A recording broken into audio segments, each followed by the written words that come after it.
My name is Aisha Sultanawan. I am speech and language pathologist, psychologist, special educator and hearing rehabilitator.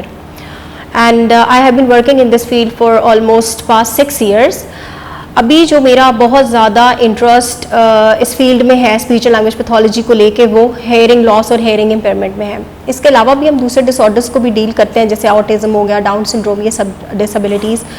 लेकिन आज जो मैं बात करूँगी वो हेयरिंग लॉस के हवाले से होगी। लेकिन अब बाकायदा तौर पे ये स्टार्ट करने से पहले मैं सबसे पहले सर आतिफ का शुक्रिया अदा करना चाहूँगी कि उन्होंने मुझे इस प्लेटफॉर्म पे बुलाया और हमें मौका मिला कि हम आपस में बैठें और हम इस चीज़ को डिस्कस कर सकें। जो टॉपिक है वो है speech and language development in children with hearing loss.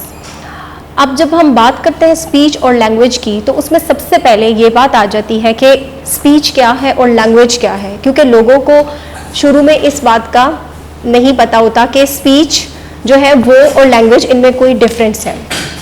Speech, अगर आप में से शायद लोगों को नहीं इल्म होगा इस हवाले से, मैं आपको बताती हूँ कि स्पीच के अंदर हमारी 3 चीज़ें आ जाती हैं। एक तो ये कि हम कितनी फ्लुएंसी के साथ बात कर रहे हैं, जैसे अगर फ्लुएंसी नहीं होगी तो वो रिजल्ट करेगा स्टैमरिंग में।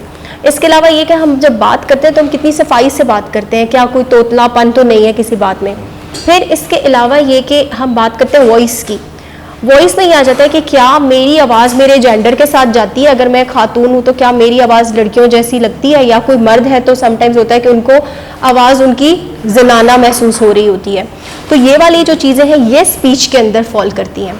रही बात लैंग्वेज की, तो लैंग्वेज में ये होता है कि हमने देखना होता है कि क्या बच्चे के पास अपनी एज अप्रोप्रिएट वोकैबुलरी है, क्या बच्चे का जो सेंटेंस स्ट्रक्चर है, जैसे कि उसको ये कहना हो कि कॉपी टेबल के ऊपर पड़ी है, क्या वो ये तो नहीं कह रहा कि टेबल कॉपी के ऊपर पड़ा है। तो ये सेंटेंस स्ट्रक्चर इसमें बहुत मैटर करता है और ये हमारा लैंग्वेज में फॉल कर रहा होता है। तो स्पीच एंड लैंग्वेज की बात करने के बाद मैं आऊँगी इस चीज़ की तरफ कि डेवलपमेंट क्या है। अब बच्चों की डेवलपमेंट, एक टिपिकली ग्रोइंग बच्चा, अगर मैं स्पीच और लैंग्वेज की बात करूँ तो वो 1 साल के ऊपर उसके पास तकरीबन 1 से 2 फंक्शनल वर्ड्स जो वो समझ के बात करता है वो होते हैं। इसके बाद अगर वो जाके 18 मंथ्स के ऊपर 5 वर्ड्स से लेकर 40 वर्ड्स के दरमियान उसकी वोकैबुलरी नहीं बनती, तो हमें ये एक रेड फ्लैग नज़र आता है कि अच्छा ये बच्चा तो बात नहीं कर रहा। लेकिन हेयरिंग लॉस की अगर बात की जाए तो हमारे यहाँ तो बच्चों का डायग्नोसिस ही बहुत लेट हो रहा होता है। 9-10 माह पे जाके पेरेंट्स को पता चलता है कि वो बच्चा तो सुनता ही नहीं है। उसकी इंटरवेंशन होते, उसको हेयरिंग एड्स लगते, अगर प्रोफाउंड लॉस है तो कॉक्लियर इम्प्लांट होते, उसका मजीद वक्त ज़ाया हो जाता है। अब वहाँ पर हमने बच्चे की एज को नहीं देखना होता, हमने उसकी हेयरिंग एज को देखना होता है कि बच्चे को किस उम्र में जो है वो आला मिला है या कॉक्लियर इम्प्लांट है, तो वो कौन सी एज में जाकर उस बच्चे ने इस्तेमाल करना शुरू किया है, और वहाँ से हम उसकी स्पीच एंड लैंग्वेज डेवलपमेंट को मॉनिटर करना शुरू कर देते हैं। अब अगर हमारे बच्चे के इम्प्लांट वाला बच्चा है या हेयरिंग एड यूज़ कर रहा है या कोई भी असिस्टिव डिवाइस यूज़ कर रहा है, तो उसके किन एरियाज़ को हमने टारगेट करना है। अब हमारे पास टोटल 8 एरियाज़ हैं। 4 एरियाज़ को हम कहेंगे कोर एरियाज़ और 4 एरियाज़ वो हैं जो कि हमारे इंटर रिलेटेड एरियाज़ हो जाएंगे। कोर एरियाज़ में बच्चे के पास आ जाती है एक तो स्पीच, कितनी क्लियर आवाज़ है। दूसरी बात ये कि उसकी लैंग्वेज पे अगर हम आए तो लैंग्वेज रिसेप्टिव भी होती है, एक्सप्रेसिव भी होती है। जैसे मैं बात कर रही हूँ तो आप लोग उस चीज़ को अंडरस्टैंड कर रहे हैं। अगर आप लोगों के पास लैंग्वेज नहीं होगी तो अंडरस्टैंडिंग में तो प्रॉब्लम आएगी। फिर दूसरी बात ये कि जब हम बात करते हैं तो मैं जैसे हूँ तो मैं एक्सप्रेस कर रही हूँ, तो ये एक्सप्रेसिव लैंग्वेज है। अगर मेरे कमांड एक लैंग्वेज के ऊपर नहीं होगी तो मेरी लैंग्वेज उतनी फ्लुएंट नहीं होगी, मैं अपने एक मायने अपनी बात का आपको बेहतर तौर पे समझा नहीं पाऊँगी। तो ये कि हमें बच्चे के साथ काम करते हुए हम उसकी स्पीच के ऊपर रिसेप्टिव लैंग्वेज, एक्सप्रेसिव लैंग्वेज, और चौथी चीज़ आ जाती है ऑडिशन। ऑडिशन ये कि सुन के आप कितनी मेमोरी अपने माइंड में रखते हैं कि मैं अगर एक कमांड दे रही हूँ कि लाल ग्लास टेबल के नीचे रखो, अब वहाँ पे लाल ग्लास भी है और पीला ग्लास भी है, टेबल भी है और चेयर भी है और ऑप्शंस ऊपर और नीचे की भी है, तो बच्चे को 3 लेवल्स के ऊपर ये चीज़ सोचनी है कि अच्छा मुझे जो कमांड दी गई है मुझे उसको कैसे फॉलो करना है। ये 4 चीज़ें ऑडिशन में आ जाती हैं कि हमने बच्चे को सिखानी है ये सारी चीज़ें, क्योंकि हमने ऑडिशन के ऊपर, रिसेप्टिव, एक्सप्रेसिव और स्पीच के ऊपर काम करते हैं जब हेयरिंग लॉस के साथ एक बच्चा आया है। अब ये तो थे कोर एरियाज, ये तो बहुत ज़रूरी हैं। इनके ऊपर तो हमने थेरेपी में बैठना है तो हमने उनको टारगेट करना है, हमने पेरेंट्स को बिठाना है तो हमने लेके उनको उस चीज़ के ऊपर समझाना है कि जी आपने जब बच्चे के साथ बैठ के काम करना है, या आप डेली रूटीन में चलते फिरते बातचीत करते जब आप कहेंगे उनसे कोई कमांड कहेंगे तो आपके बैक ऑफ द माइंड ये 4 चीज़ें होनी चाहिए कि मैं इनमें से किसी एक चीज़ के ऊपर काम कर रहा हूँ। रिसेप्टिव स्ट्रॉन्ग होगी तो एक्सप्रेसिव अच्छी होगी। जैसे अगर हम किसी भी फॉरेन कंट्री की बात करें या पाकिस्तान में दूसरी रीजनल लैंग्वेजेस की बात करें, तो मुझे अगर मैं चाहूँ कि मुझे पश्तो सीखनी है और वो मुझे नहीं आती, तो मैं सबसे पहले तो उसकी वोकैबुलरी को समझना शुरू करूँगी कि अच्छा इस लफ्ज़ का ये मतलब है, इस या लफ्ज़ का ये मतलब है। बहुत देर से जाके मैं उसके ऊपर एक्सप्रेसिव होंगी। पहले मैं रिसेप्टिव बिल्ड करती जाऊँगी। और रिसेप्टिव कैसे बिल्ड होती है? बहुत ज़्यादा इंसिडेंटल लर्निंग के थ्रू।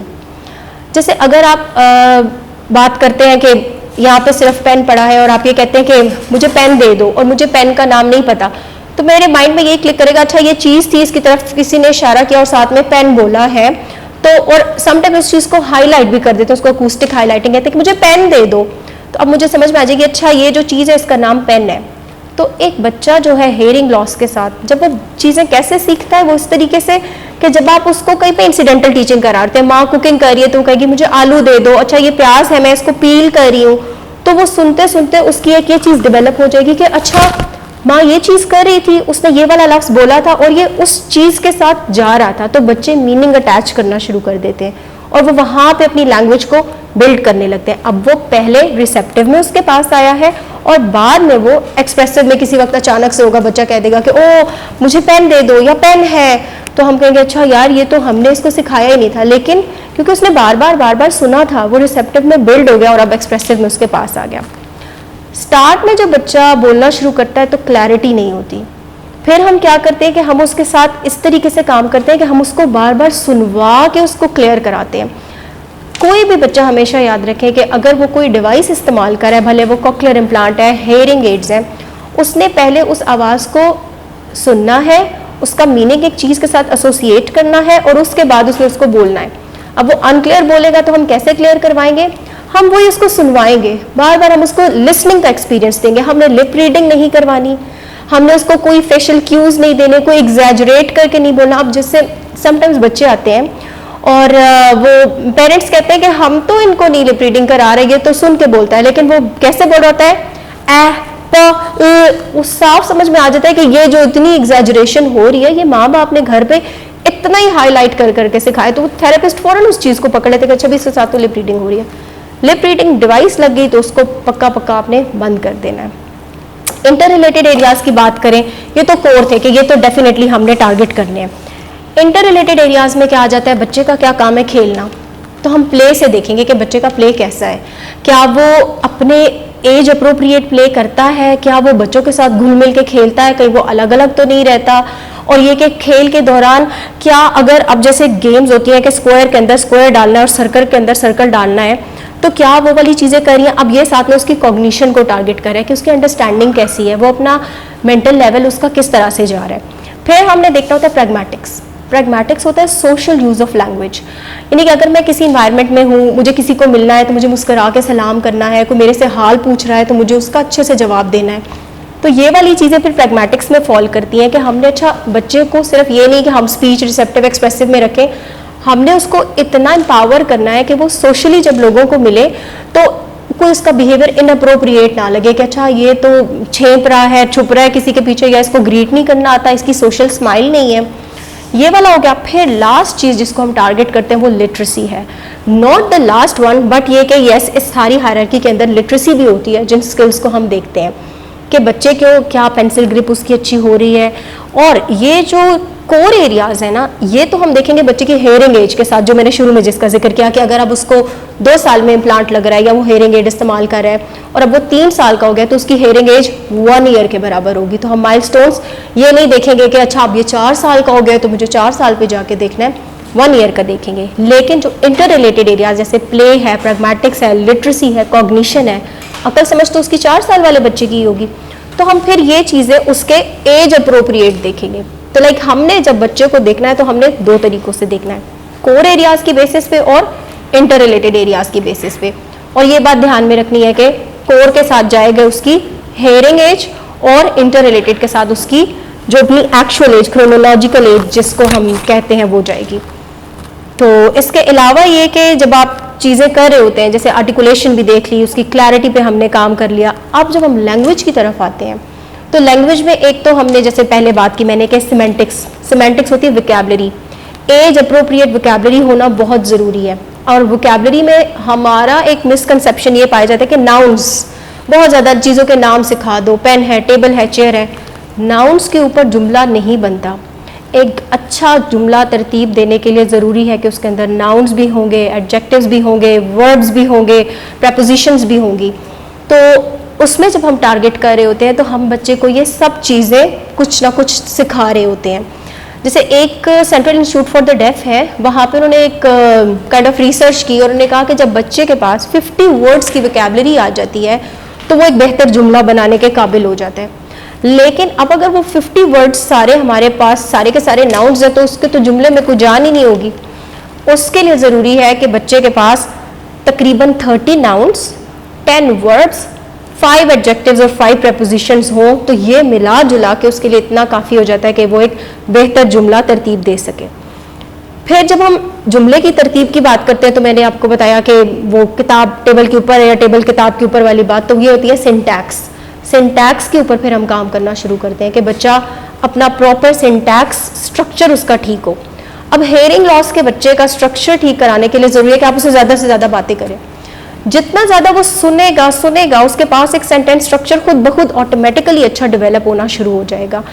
अगर उस स्ट्रक्चर को हम उसके सामने पेश नहीं करते और हम टूटे फूटे जुमलों में बात करते हैं, अक्सर ऐसे होता है कि जब बच्चे का इम्प्लांट हुआ और उसके साथ जब बातचीत होना शुरू हुई तो उसके साथ किस अंदाज से बातचीत हुई कि पेन टेबल है, भाई आप पूरा जुमला बताएं कि पेन टेबल पर पड़ा है, तभी बच्चा उसको सुनेगा तो वो अपने प्रॉपर तरीके से लेकर आएगा। हमारे पास जो लास्ट एरिया आ जाता है वो है मॉर्फोलॉजी।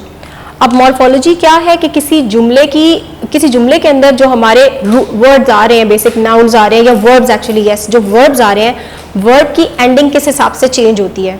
जैसे यूजुअली जब हम प्लूरल्स की तरफ जाते हैं तो कुर्सी, कुर्सियाँ हो जाता है, या अगर मुझे कोई बात करनी है कि मैं जा रही हूँ, मैं अपने सीगे में बात करूँ या मैं किसी और की बात करूँ कि आप जा रहे हैं, वो जा रहा है, तो ये जो रहा, रही, रहे चेंज हो रहा है, तो इसके अंदर ये चीज़ आ जाती है कि आपने बच्चे को ये भी सुनवा के सिखाना होता है। और इसमें एक्सपोजर हम ज़्यादातर स्टोरीज़ के थ्रू देते हैं कि बच्चे को सीक्वेंस स्टोरीज़ करा दी, उसमें ये एक बहुत अच्छा जुमले का स्ट्रक्चर हमने मॉडल कर दिया, वो सुनते सुनते बच्चा इस चीज़ को सीख जाता है।